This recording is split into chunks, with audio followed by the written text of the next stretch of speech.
You know, they found a little spark with that quarterback. I said we were hoping that change would have happened long after our game. Classless but not surprised. Didn't realize you're still bounty hunting 15 plus years later. Didn't have to take a dig at your ex. And they always say, you know, why have to go back and talk about your ex? Today we're diving into one of the messiest and most toxic relationships in recent NFL history. And I'm not talking about some dramatic reality show. I'm talking about Russell Wilson and Sean Payton. Now, most of you probably just saw what went down this week between these two, but trust me when I say this beef has been brewing for way longer than you think. This is a story about massive expectations, even bigger egos, record-breaking amounts of money wasted, and ultimately, one of the ugliest divorces the NFL has ever seen. So buckle up, because by the end of this video, you'll understand exactly why Russell Wilson just called his former coach classless and brought up one of the darkest scandals in NFL history to clap back at him. So real quick, before we get to today's video, this video is sponsored. For those of you guys that didn't skip this sponsor and took my opening night play, congratulations on 11xing your money. Here are some people that DM'd me about their success. Let me know in the comment section down below if you took this play so I could show you some love, because we swept the opening night of the NBA season. Now, I have additional plays that I will be posting on my Instagram page at The Flight Mike and in the WAP link in the description down below, where we've been profiting daily in our Discord server, but I'm also going to give you a play in this video. First, use my promo code Mikerophone to get $50 in lineups when you make a play of $5 or more. And for tonight, I'm rolling with these plays. So I have Justin Jefferson getting at least 63 receiving yards. I have Ladd McConkey getting 40 receiving yards, and Jackson Dart throwing at least one pass TD. Now, I give away additional plays on my Instagram page and in our Discord community in the WAP link in the description down below. And thank you, Prize Picks, for sponsoring today's video.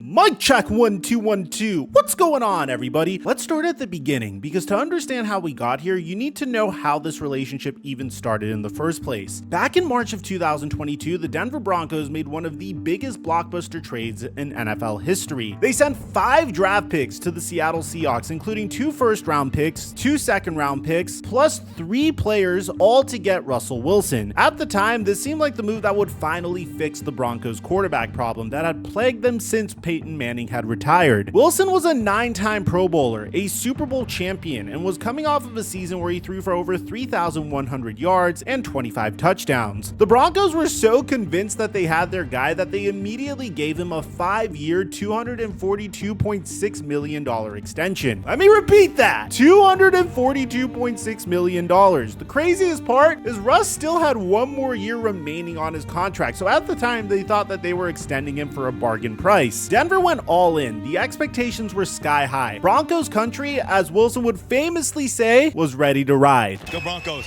let's ride. Except they didn't ride anywhere, at least not in the direction everyone hoped. Wilson's first season in 2022 was a disaster. It got really bad at specific points. They even had the crowd counting down the play clock for them just so this team could avoid delay of games. You would see tantrums on the sideline between Russ and his offensive linemen. Nathaniel Hackett looked completely overwhelmed and out of his depth as a first-year head coach. Wilson threw for 3,524 yards, 16 touchdowns, and 11 interceptions. His touchdown to interception ratio was the worst of his career as a starter. The offense looked clunky, disjointed, and honestly just bad. Game management was a mess. The whole season felt like watching a car crash in slow motion. And by the end of it, Denver had seen enough. Nathaniel Hackett was fired after just 1 season, and the Denver Broncos went hunting for someone who could actually unlock Wilson's potential. Enter Sean Payton. Now, Sean Payton was coming off of a year in broadcasting after spending 15 seasons as the head coach of the New Orleans Saints, where he won a Super Bowl and built one of the most explosive offenses in NFL history. He was a proven offensive mind, a guy who knew how to get the most out of his quarterbacks. Just look at what he did with Drew Brees. On paper, this seemed like the perfect marriage. You had Wilson, a veteran quarterback with a Super Bowl ring, and Payton, an offensive genius with a Super Bowl ring. What could possibly go wrong? Spoiler alert, everything went wrong. From the jump, there were whispers whispers that Payton and Wilson weren't exactly vibing. Payton is known for being brutally honest, sometimes to a fault, and he runs things his way. Wilson, on the other hand, had spent a decade in Seattle being the face of the franchise, having significant input in the offense, and being treated like royalty. These were two alpha personalities, and it became pretty clear pretty quickly that they weren't going to mesh the way Denver had hoped. The 2023 season started, and the Broncos were kind of better. I mean, they went 7-8 in the games that Wilson started. Not good enough to make the playoffs, but better than the train wreck of the previous year. Wilson threw for over 3,000 yards with 26 touchdowns and just 8 interceptions, which on paper looks respectable. But here's the thing, it didn't matter, because behind the scenes, everything was falling apart. And here's where the story gets really messy. During Denver's Week 9 bye in November of 2023, something happened that would become the point of no return for Wilson and the Broncos. According to Wilson, the team approached him with what can only be described as an ultimatum. See, Wilson had a $37 million injury guarantee in his contract for the 2025 season. Basically, if Wilson was on the roster and couldn't pass a physical by March 17th, 2024, that $37 million would become fully guaranteed. The Broncos wanted Wilson to waive or adjust that guarantee, and according to Wilson, they told him that if he didn't play ball, he'd be benched. Now, the Broncos denied making any threats. Their owner said that they were trying to negotiate in good faith and that it was just normal business. But Russell Wilson wasn't buying it. He got the NFL Players Association involved, and the NFLPA wasn't playing around. They sent a letter to the Broncos basically saying, what you're doing is illegal and violates the collective bargaining agreement. The letter said if the Broncos followed through on their threat, they'd be in serious violation, and the NFLPA was prepared to take legal action. This was huge. This wasn't just some behind-the-scenes disagreement. This was the players' union stepping in and telling an NFL team that they were straight up breaking the rules. The letter specifically said that they were concerned that the Broncos would commit these violations under the guise of coaching decisions. Basically, the NFLPA was saying, we know what you're about to do and we're calling you out before you do it. Wilson refused to budge on his contract, and then surprise, surprise, on December 27, 2023, week 17, Sean Payton benched Russell Wilson after 15 games with 2 games left in the season. Payton's official reason was he was looking for a spark on offense and was going with backup Jarrett Stidham. Now, let me be clear about something. Was Russell Wilson playing amazing football? No. The Broncos offense was still struggling. But do you know what makes this benching so suspicious? The timing protected the Broncos financially. By benching Wilson, they minimized the risk of him getting injured in those final 2 games. If he got hurt, that $37 million guarantee would kick in, and the Broncos would be on the hook for even more money. So by sitting him, they kept him healthy enough to cut him in the offseason without owing him that extra money. That's pretty convenient, right? Payton maintained that this was purely a football decision. I'm not privy to any of those. That's not, I'm handling the football. When asked about the contract negotiations, but come on, you're telling me the head coach had zero knowledge of contract discussions involving his starting quarterback? The same quarterback that just happened to get benched after refusing to negotiate? Nobody's buying that. Wilson finished the season on the bench. Jarrett Stidham started the final 2 games, and everyone knew what was coming. The marriage was over. The divorce papers were being drawn up. On March 4th, 2024, the Denver Broncos officially released Russell Wilson. And when I tell you this was historic, I mean it. I mean, they released him before his mega contract extension officially kicked in. The Broncos took an $85 million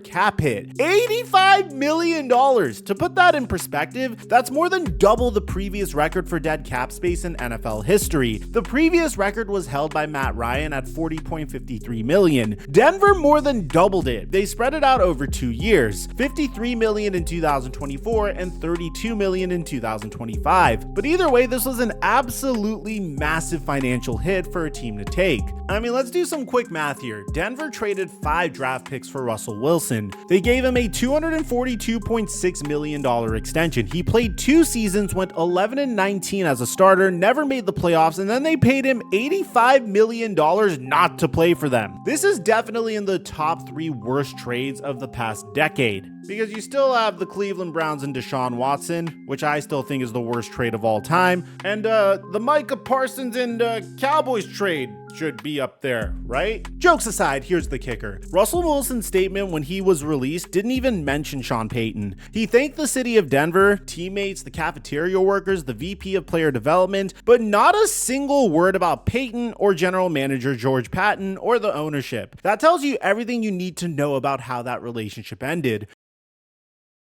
Wilson went to Pittsburgh for the 2024 season on a veteran minimum deal, just $1.21 million because, well, the Broncos were still paying him $39 million anyway. The contract had offset language, so whatever Pittsburgh paid him would be deducted from what Denver owed him, which was a smart move by Wilson. Get paid by Denver, play for a contender in Pittsburgh for cheap, and try to rebuild your reputation. Which brings us to the year of 2025. Russell Wilson signed with the New York Giants in the offseason to compete with rookie Jackson Dart, who the Giants traded up to draft in the first round. Wilson started the first 3 games of the season. The Giants went 0-3, and Wilson completed just 58.9% of his passes for 786 yards, 3 touchdowns, and 3 interceptions. Not great. Brian Daboll made the switch to Dart, and suddenly the Giants offense came alive. Dart won his first career start against the LA Chargers in a massive upset. Then 2 weeks ago, the Giants shocked the defending champion Philadelphia Eagles. Wilson has been the backup ever since, basically relegated to clipboard duty. Now you fast forward to this past Sunday, October 20th, 2025, and the Giants traveled to Denver to face Payton and the Broncos. And let me tell you, this game was absolutely wild. I mean, Jackson Dart and the Giants jumped out to a 19-0 lead, then extended it to 26-8 in the fourth quarter. The rookie was cooking, throwing for 283 yards and accounting for 4 total touchdowns. The Giants had this game in the bag, and then Denver pulled off one of the most insane comebacks in NFL history. The Broncos scored all 33 of their points in the fourth quarter and won 33-32 on a game-winning field goal from Will Lutz with seconds left. It was the biggest comeback win of the 2025 season. Dart had led a potential game-winning drive late, but one costly interception opened the door for Denver's miracle finish. After the game, in his press conference, Payton was asked about Jackson Dart and the Giants offense, and this is where Payton decided to take a not-so-subtle shot at Russell Wilson.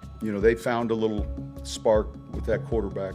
I was talking to John Mayer not too long ago, and I said we were hoping that change would have happened long after our game. Let that sink in. Sean Payton was saying he wished the Giants had kept Russell Wilson as the starter because he would have been easier to beat. He's basically saying on national television in a post-game press conference that he'd rather face Russell Wilson than a rookie quarterback. That's a new level of disrespect. Wilson, who is normally Mr. Robot when it comes to saying the right things and keeping his cool, had clearly had enough. He'd go on X and posted, "Classless but not surprised. Didn't realize you're still bounty hunting 15 plus years later through the media. Hashtag let's ride." Boom! Shots fired. Now that bounty hunting line is a reference to one of the biggest scandals in NFL history. For those of you guys who don't know, when Sean Payton was the head coach of the New Orleans Saints from 2009 to 2011, his team ran a program where players were given cash rewards for injuring opposing players. Defensive coordinator Greg Williams was running this bounty system where players would get bonuses for card-offs and knockouts, basically paying guys to hurt other players. Now I have a whole dedicated video on this. It's actually one of the first videos on our channel, and I'll leave it in the end screen for you guys to check it out. But pretty much when the NFL found out about this, they came down hard. Payton was suspended for the entire 2012 season, a full year without pay. It was one of the harshest punishments ever handed down to an NFL coach. So when Wilson says that he's still bounty hunting through the media, he's saying that Sean Payton is still trying to hurt people, just with his words instead of on the field. That's a nuclear level clapback right there, with some layers to it as well. Wilson is bringing up the darkest chapter of Payton's career and saying he's still the same guy, classless, vindictive, and willing to throw cheap shots. And you know what? Given everything we just went through, the contract threats, the benching, the $85 million disaster, can you really blame Russell Wilson for finally snapping? This is a guy who spent a decade in Seattle being the ultimate team player, always saying the right thing, always being professional, but Sean Payton pushed him too far. According to NBC Sports, Wilson is known for saying all the right things at all the right times. So the fact that he went this hard at Payton shows just how deep this beef really goes.